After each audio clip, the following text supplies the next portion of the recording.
Viewer discretion advised, by the way. Some crazy stuff happens in this episode. I don't want anybody getting scared. We're finally here. Although we should have technically been here 3 weeks ago, but we're here nonetheless. True Colors has officially aired, thus concluding Amphibia Season 2, which would focus on the true intentions behind several characters. True Colors really is the perfect title for this episode because the name applies to at least 3 different characters and maybe referring to the true colors of the Calamity Box's capabilities as well. Actually perfect. Before I get into this breakdown, yes, I was aware that True Colors was leaked the day after it was supposed to originally air, but I didn't want to make a whole video on it because of how disrespectful it would have been to Matt and the rest of the Amphibia staff to put that out on YouTube. Considering what was posted on social media by those guys, it's very clear that True Colors being postponed in this manner, combined with it being leaked anyway the next day, really damaged their motivation / potentially killed off extra hype that the episode could have had if none of this happened. Though if you were someone who watched this leaked version, as long as you're not going out of your way to spoil others and also rewatch the episode again when it officially releases on cable, that's totally Gucci, I think. I do, of course, want to give a spoiler warning to those who aren't caught up with Amphibia yet. You know, major events occur in this episode, so I highly recommend catching up to Amphibia before watching this breakdown. The episode opens with a flashback to Earth at the public library from Marcy's perspective. It's pretty in character of her to spend her free time at a library because of how much she loves learning. She's specifically reading a book on PSAT prep, but if I remember correctly, you don't have to take the PSAT until sophomore year of high school, so I respect her for getting that, 3-year head start. I respect that.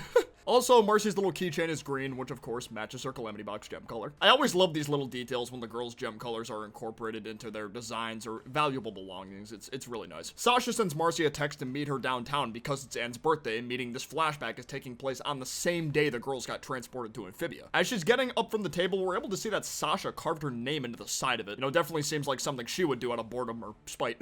Green backpack too. A librarian walks past Marcy and drops a book titled Dr. P's Extraordinary Guide to Magic and Mystery. I wonder what that P stands for, because I think it stands for planner. There's been that ongoing theory amongst the fandom that pink frog from Andrias' painting was either Sprig and Polly's mom, or one of their ancestors who actually traveled to Earth and brought the Calamity Box there to keep it out of the wrong hands. I'll go more into detail about this later in the video, though. While Marcy is flipping through the pages of the book, we're gifted with a nice little Gravity Falls Easter egg showing Bill's cipher on the left page. Then she turns to the page about the Calamity Box and how you can travel to other worlds with its power. After she is about to take a picture of it to send to Sasha, she gets a serious toned text from her father asking her to come home. Whatever Marcy's father told her sent her running away in tears, very upset with her parents. After several blocks of running, she ends up in front of the convenience store where the Calamity Box is on display. Notice how the dresser the Calamity Box is on top of has the same frogfoot icon that's been seen all over Amphibia in many different forms, further supporting the theory about a planter coming here, potentially being the one to construct that dresser as well. After noticing the box, this is where her plan to go to Amphibia begins. This was yet another theory people in the fandom supported, myself included to an extent. With how much she loves researching, it would make total sense for her to know about the Calamity Box to some extent before Anne stole it. And she did. It all makes sense as to why she felt almost out of character in a sense during the whole stealing ordeal. If it meant she didn't have to leave her friends behind, it was worth it. Cut back to present day with the entire gang back in Newtopia. Poor Joe plummets into the water because of how much of them he had to carry. I love how they put Hop Pop, the oldest one, in a little baby holder. It's very cute and funny. Marcy goes over the plan for when they go see the king, mainly focusing on how Sasha and Grime need to keep their identities from being found out until Marcy clears their names. As they're walking through Newtopia, Marcy makes a comment to Anne about how she wishes these adventures could last forever, hinting at her true intentions without completely revealing them yet. We're also able to see one of the toads from Grime's army that snuck in waiting for the signal to take action. Of course, Anne doesn't want it to last that long, but she's still glad she was able to get so close to the planners. Polly starts getting uncomfortable around her rear, which Pop Pop offers ointment for help. I think we all know why she's so itchy down there. It's pretty obvious. Sprig gets very emotional about how he might not be able to see Anne again, but she reassures him as long as she has the Calamity Box, she can visit him whenever she wants and vice versa. Quality foreshadowing right there. I didn't catch that at first. The gang arrives to King Andrias' throne room to give him the charged box. Right as Anne is about to hand it over, Sasha and Grime reveal their true intentions to take over Amphibia. Grime uses Barrel's warhammer to knock everyone over by slamming it into the floor. However, King Andrias isn't having any of it and headbutts him into a pillar hard enough to leave a crater in it. Sasha, seeing this, threatens to drop the box over a ledge if he doesn't back off, claiming she'd rather stay in Amphibia and rule a kingdom instead of going back to Cali to rule a school. Grime then sneaks up behind Andrias, hitting him with the hammer, rendering him incapable of fighting. Once Grime gives the signal, a few of the toads reveal themselves and attack Newtopian soldiers. Right after, Grime threatens to smash Andrias' head if the soldiers don't surrender themselves. They open the gate to make sure the rest of the army can eventually get in and make sure the gate stays open by putting a doorstop wedge on each side. Notice how the fodder toads don't have any pink eyes here. I wasn't sure about this for a while, but many have said the reason reason those toads had pink eyes initially was a side effect of Sasha's Calamity Box powers. With her core personality traits, craving power and, being a control freak, and her Calamity Stone having those same traits, it would make sense for there to be some kind of effect to represent these toads being under Sasha's control when she was working for Grime. I wasn't really too sure of this mini theory myself for a while, but I feel like the toads having yellow eyes here after Sasha's powers were drained from the third temple borderline confirms the theory. As Andrias is being taken away to be imprisoned, he gives Marcy a nod signal to reassure her of things, and goes off on Sasha for her betrayal, getting angrier and angrier each time Sasha speaks, eventually ending their friendship after calling her a horrible person. Sasha then takes it upon herself to send Anne home against her will, so she'll never be able to see the planters again. But of course, since she has no idea how to use the box, the transport doesn't work, so she just sends them to the dungeon instead. I'm wondering why it didn't work though. I feel like Marcy must have done something to it before Anne opened it on her birthday, but I'll get more into that later. As Anne, Marcy, the planters, and Lady Olivia are being taken away, Anne is still freaking out about Sasha's lies, eventually taking her anger out on a toad guard, headbutting him hard enough to knock him back into two other toads. The other toads turn their spears on them, ready to fight, but General Yunnan has other plans. She climbs on the ceiling and delivers a devastating sneak attack, taking out the rest of the toads with one slash from her weapon. Felt kind of bad how she wasn't able to give her full intro to Anne and the planters because Lady Olivia interrupted her. That's a running gag I wouldn't mind seeing more of. Lady Olivia pushes a stone on the wall to reveal a secret exit so they can escape. Downtown Newtopia is already a complete mess from the toads, graffiti everywhere, officials are being bullied, and business windows are being broken. The gang is able to sneak past some guards and take refuge in Sal's old sandwich shop. For anyone who doesn't remember, Sal's sandwich shop played a major role in the episode Little Frog Town when Hop Hop was trying to find the whereabouts of Sal himself. Marcy explains what needs to be accomplished to get everything back to normal in the most Marcy way possible. She's so freaking adorable. I actually love it. Everyone begins to get demotivated after all those things are listed, but that doesn't stop Anne from giving up. She's able to rally everyone back up as well as come up with a plan to get things back in check. Step 1 is to free King Andrias. Hop Hop is able to distract the toad guards with his acting skills, and this was a nice nod to the episode A Caravan Named Desire when Hop Hop was trying to go full-time on acting. He's still got it. Polly, Yunnan, and Frobo are able to go full aggro on the soldiers in the city to keep them off Sprig and Anne's tail so they can shut the main gate. Once they reach the top, they're unable to close it because of the door wedge. Cut back to inside the castle. Sasha is looking bored, so Grime tries to cheer her up by giving her a new heron sword. She's happy at first, but then starts to ponder over all her actions, questioning if ruling Amphibia is really what she wants and if being so power-hungry does in fact make her a horrible person. Once again, amazing pacing with Sasha's character. She doesn't flat out turn over a new leaf, but rather questions for the first time out loud if what she's been doing is really a good thing, rather than, making facial expressions like she has been. Grime suggests having her help him redecorate to have her clear her head for a little bit. They take down a mural of King Andrias holding young Newts looking like some kind of saint when they see a mural of his true plans. There's a lot of shit going on in this picture, so let's take it one step at a time. Of course, there's King Andrias posing evilly with the Calamity Box, showing his true colors and true plans. The box is seemingly powering the entire castle to fly, which we see later on, all while civilization is being burned to the ground with the annihilation of life depicted by the pile of bones. I feel like the pile of bones is supposed to be a reference to the skull of a toad that was shown in the Calamity Box book Hop Hop owned. In the burning flames, there's multiple moss men walking around too. If they're alive and walking in that mural, it could mean they're able to be controlled by the box's powers to help King Andrias' conquest. He's already got one of them imprisoned in the basement, so. And of course, at the top, we can see the eyes of Amphibia's Dormammu. I know that's not its real name, but I'm gonna keep calling it that until its real name is revealed. Love it or leave it.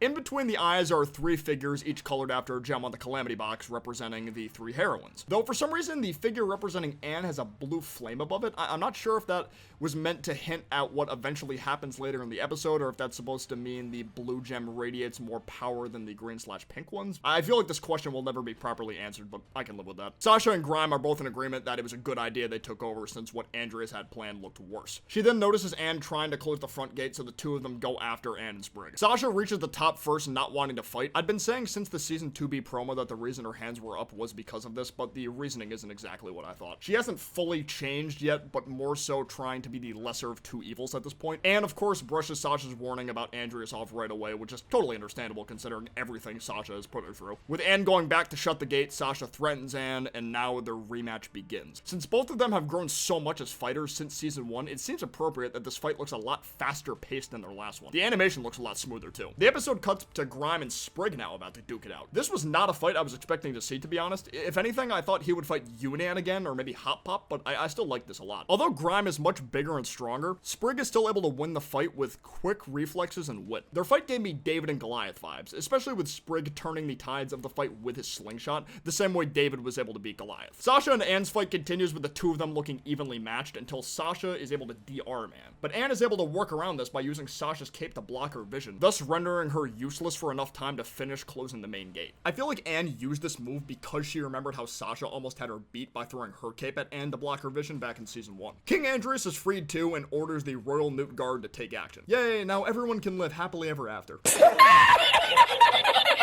Back inside the castle, everyone reunites with their loved ones. Sasha once again urging Anne not to give the box to Andrias, but she does anyway. Before sending them home, King Andrias tells everyone a story about how Newtopia used to be even better than it is now, but that greatness was stolen. The episode flashbacks to a version of Newtopia that looks a lot more modern than before. Floating screens, more bridges around the city, etc. Plus the strange pink lines / symbols. Very similar to the symbols on Barrel's Warhammer, actually. Inside the city, there's Newts wearing armor with more technology applied to it. Plus, Frobos were common to have around, meaning the factory found all the way back in the beginning of Season 2 was a factory that was utilized when the Calamity Box was still being used as a power source for Newtopia. Here we see Andrias with the same frog and toad from the painting. If that pink frog isn't a planner, I'll eat every key on my keyboard, I swear to God. If we take a closer look at her, it looks like she's actually wearing a replica of the pink gem from the box around her neck. That coupled with the fact that she, Andrias, and the greenhorn toad's skin are each colored after a stone from the box, it makes me wonder if these three used to have access to the stone's power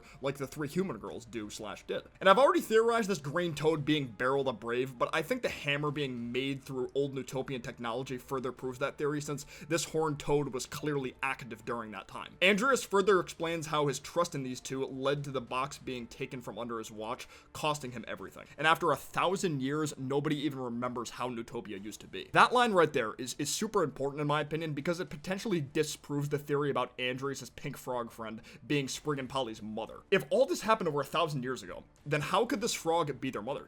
Which is why I think it's more likely she's a distant relative, like a great-great-great-great-great-great-grandmother or something. Potentially the Dr. P who wrote the book Marcy found. Plus, when Andrias was explaining how the box was taken, the silhouette that took the box matched the pink frog's body perfectly. She had to have been the one who brought it to Earth, at least, to keep it out of Andrias' hands. She probably noticed how power-hungry he was becoming, wanting to fulfill the wishes of his ancestors at all costs. Back to present screen, Andrias then reveals how his ancestors weren't frail explorers, but glorious conquerors. Like the mural had shown, the box gave more power to Newtopia Castle, making it capable of flight. Not gonna lie, this concept reminded me a lot of how the Starship Mario and Comet Observatory functioned in the Super Mario Galaxy games. Very big residences used as a form of transportation to get to other worlds / galaxies. Not trying to imply the castle is directly inspired by this, just maybe think of it while I was watching is all. As the castle takes flight, citizens run away in fear, one of them being Gertie the Axolotl, whom Am befriended in the episode Scavenger Hunt. Even the Toad army can't believe what they're seeing. The castle being activated also seems to have indirectly activated the Frobo factories to full power, automatically making dozens of them who Andrias has full control over. Some of the Wartwood citizens can see what's happening as well, Mayor Toadstool pointing out that whatever is happening isn't good. Andrias tells Anne he didn't want them to return to Earth to warn them about his invasion. He plans to not only rule Amphibia, but Earth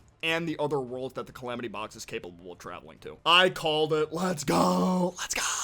I've been saying this since the sleepover and the day at the aquarium dropped. I'm sure many others figured this was the case too, so if you did, hats off to you, but I'm feeling myself a little bit.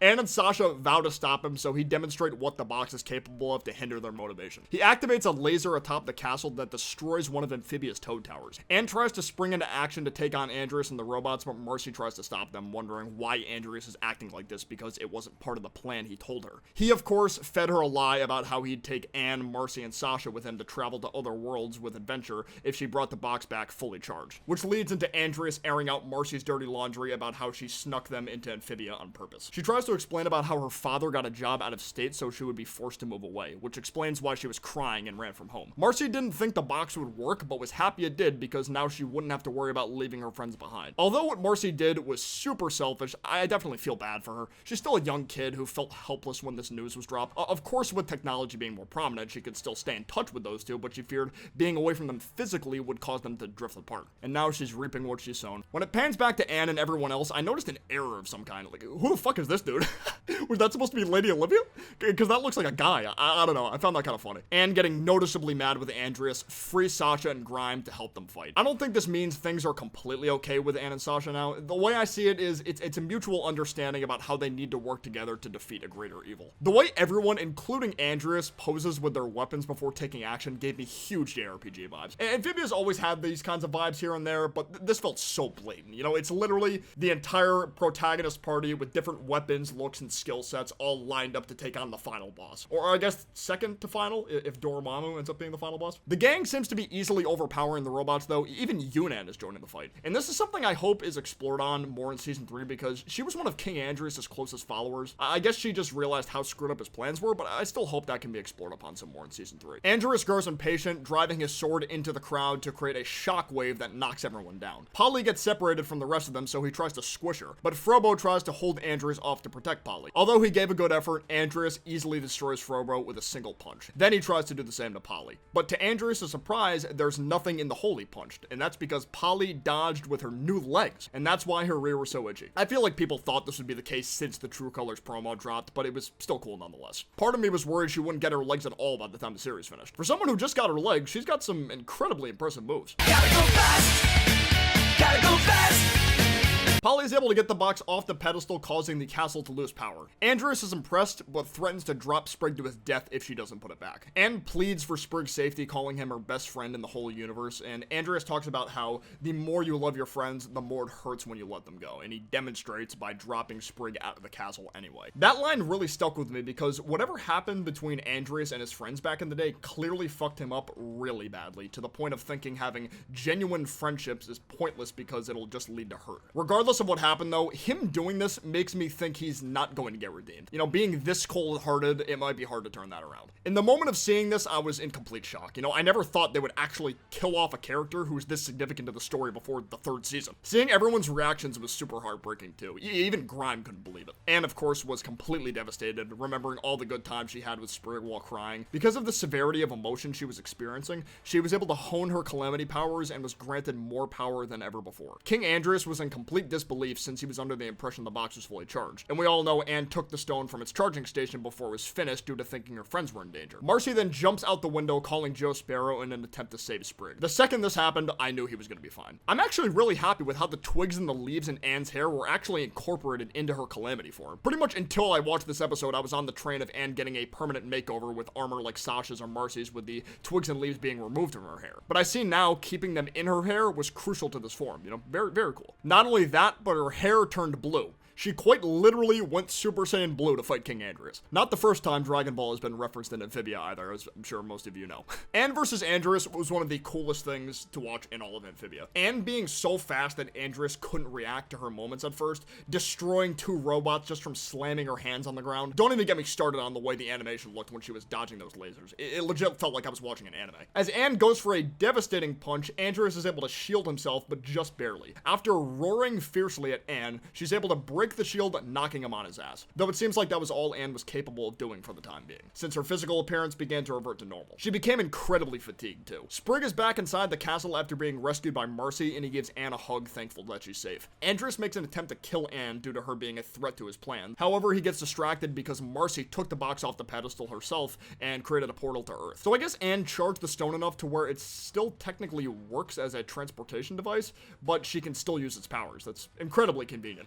And I did mention earlier about how Marcy must have done some kind of trickery to the box before Anne opened it on her birthday, you know. Her being able to create this portal further proves that in my eyes, you know. If Sasha opening it did nothing, then how was Marcy able to create a portal? You know, she had to have known something. Andrias attempts to go after Marcy, but Graham and Sasha stall him as best they can. Anne and the planters are able to reach the portal, but Marcy isn't so lucky. King Andrias actually stabs her through the chest with his sword. As she falls to the ground, she apologizes to Anne for everything. The calamity box lets out a big flash of light, transporting Anne and the planters to none other than Earth, specifically the Los Angeles area. First thing to point out is they don't have the box, so how on planet Earth are they going to get back to Amphibia is the question. Unless that's not the plan and they're going to wait for Amphibia to come to them, in a sense. I just can't believe season 3 is actually going to take place on Earth. There's so many good possibilities for episodes with the planners being on Earth now. Since the box is still in Amphibia, can't Andrias still technically pull up right away? And where's Dormammu? I thought for sure Dormammu would appear in true colors, but it actually didn't. I guess they're saving it for season 3. So many questions still that I want to ponder on more. I definitely have plans for other videos going more in depth about specific things that happen in True Colors as well. One in particular is Anne's Calamity form. I definitely want to talk more about that. I think that just about does it for this video though. Let me know in the comments down below your thoughts / theories on this episode. If I made any oversights in this breakdown, let me know about that too. I want to be as informed as possible. Of course, if you enjoyed the video, be sure to leave a like down below. It helps me out a ton.